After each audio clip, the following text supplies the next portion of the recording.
the culture shock that you face as a foreigner in China. And I thought in honor of my trip 1 year ago and in honor of the Chinese New Year, I would do a reaction video to what I said a year ago.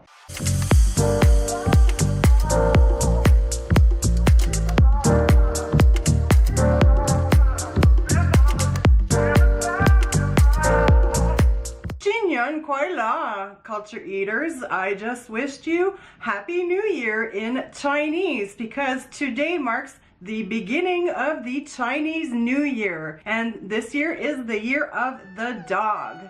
Now, I don't know how long you have been watching my videos, but I more or less started my YouTube channel last year because at this very time last year, I was in China and I miss it so much. And I have a wonderful series of my whole trip that you can check out. I will link to it up right now. But I do have just one video left that I never posted from my trip. And yeah, I'm just sitting on the street and I'm talking about the culture shock that you face as a foreigner in China. I've covered a couple of videos about it already, like I did one about getting stared at all the time that I'm gonna link up, you can check out. But yeah, so I haven't posted this video yet. And I thought in honor of my trip 1 year ago and in honor of the Chinese New Year, I would do a reaction video to what I said a year ago. Just before we get the video going, if you're not subscribed to my channel, make sure to subscribe now and hit that notification bell so you don't miss any new videos to come. Let's get the video started. Forgot to tell you, just wanted to tell you, my breakfast earlier cost me 10 kwai. That's $2 Canadian. So, you know, I've been snacking a lot also at lunch and stuff. So basically I can get away with eating my breakfast and my lunch for about $4 to $5 Canadian. So it's really cheap. Yeah, I still can't get over how cheap the food was there. Like $2 breakfast, $2 lunches. Like I had a curry that I bought in a antique flea market, and it's the only food stall, and I got like this curry. It was like the equivalent of $2 Canadian. So I wish restaurants were the same price as here in Canada. I just love these bike and moped parking areas. You just don't see that back home. I find them so funny. It's amazing, like these mopeds and bicycle parking spots are everywhere, and I didn't take a really good picture to show you just for how long they go. They go on forever. It's amazing to see, but you know, in Beijing, at least, to get a driver's license, you actually have to enter a lottery to even get a driver's license. So that's why most people have mopeds and bicycles. A lot of the culture shock things that I was told about was people pushing and shoving.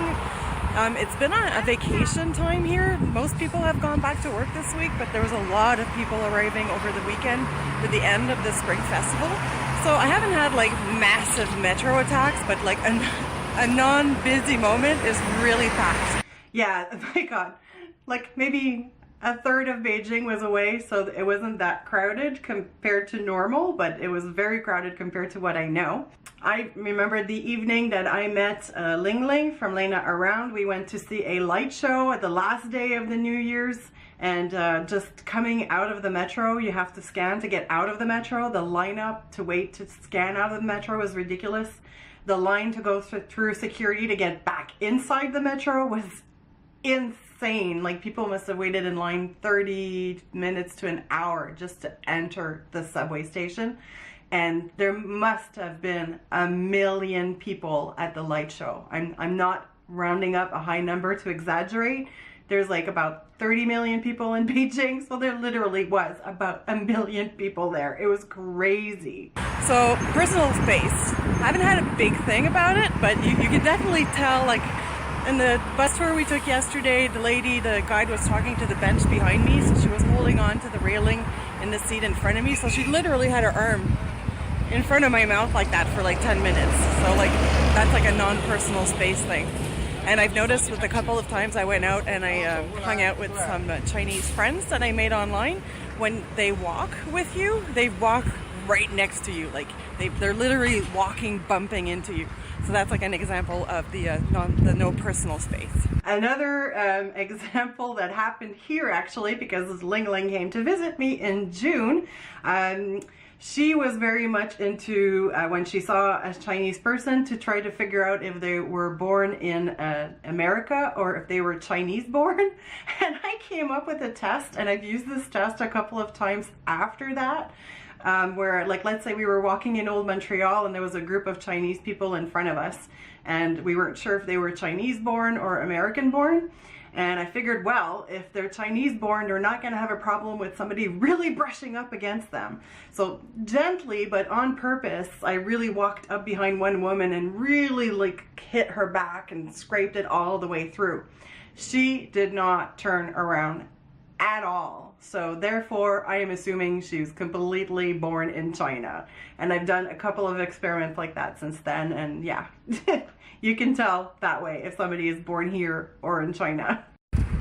Definitely a lot of hacking and spitting, especially by the older men, but it's not as traumatizing as it sounds. You get over it. Never managed to get one on video because it happens before you have a chance to take your camera out, but oh my god, the hacking and the spitting. And they're really, really good at aiming at garbage cans too. Like, their aim is amazing. As far as being in a very watched, controlled country, you do get, you know, like advertising ads and stuff like that on the streets or whatever.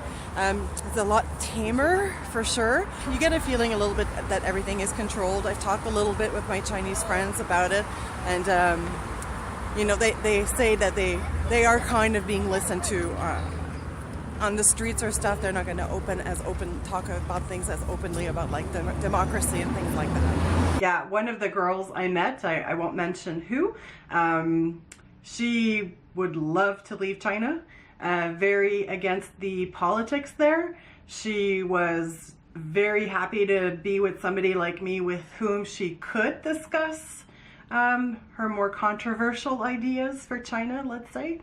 But she was very careful when she would speak about these things with no one around, because yeah, I don't know if I felt like I was being listened on, but I had really got the feeling from the Chinese friends I made there that they're very conscious of being careful what they say, because they could somehow get reported and get into trouble. Also, you'll see one thing you really notice is that they're trying to create jobs for everybody because there's so many people. I've only seen one beggar woman, and it's the same woman every night at the metro station where I'm staying. But you can really see they're like creating any kind of job for everybody to work, even really boring ones. Like, there's a lot of just like security people on streets. They don't really have power as far as I can tell, but there's like security guards everywhere. Yeah, there's guards that hang out in the subway station because you know we have like yellow lines that you shouldn't cross to get too close to the subway. Well, there they tell you, like, that guard will come down from his stand and go to you and say, go behind the yellow line. I haven't had it done to me, but I've seen the guards do it to other Chinese people. Oh yeah, like jobs. One of the ones that killed me is that brooms there. They're handmade brooms. They're like a stick of wood with branches tied around. It's something that you would imagine medieval time to have.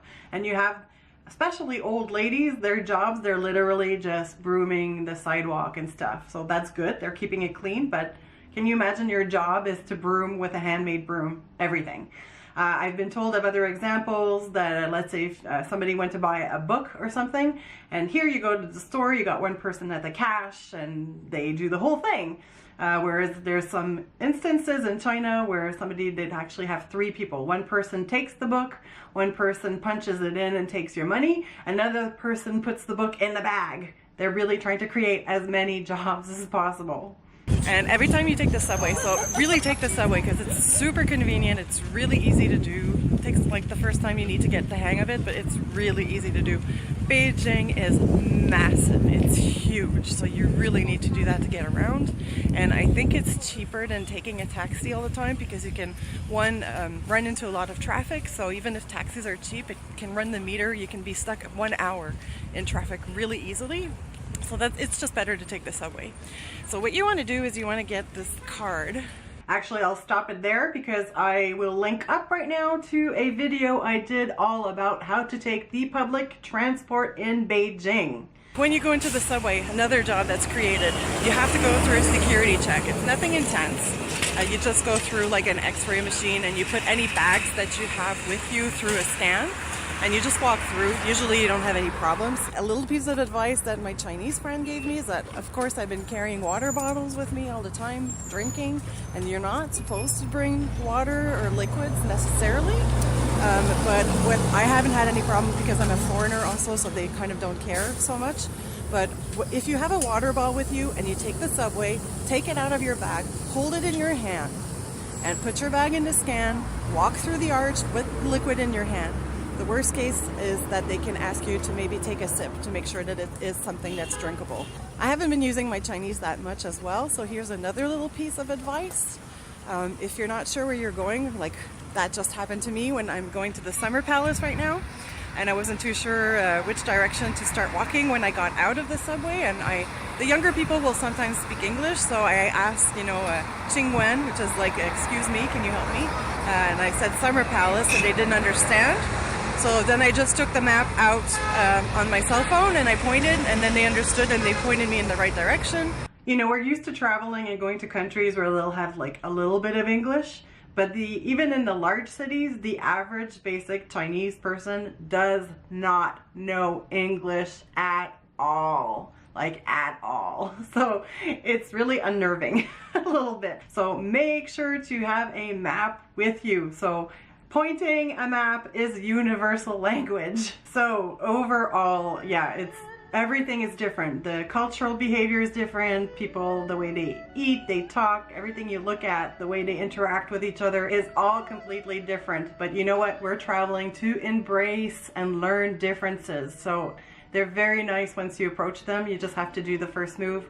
I can't wait to go back to China. I hope I really do. And to all my Chinese friends, I wish you a happy new year. I hope that you enjoyed this video, and I will see you soon with some more videos to come. There's lots of interesting stuff coming ahead and lots of collabs. I will see you very soon. Thank you so much for watching. I so appreciate it. Mwah. Have a fabulous day.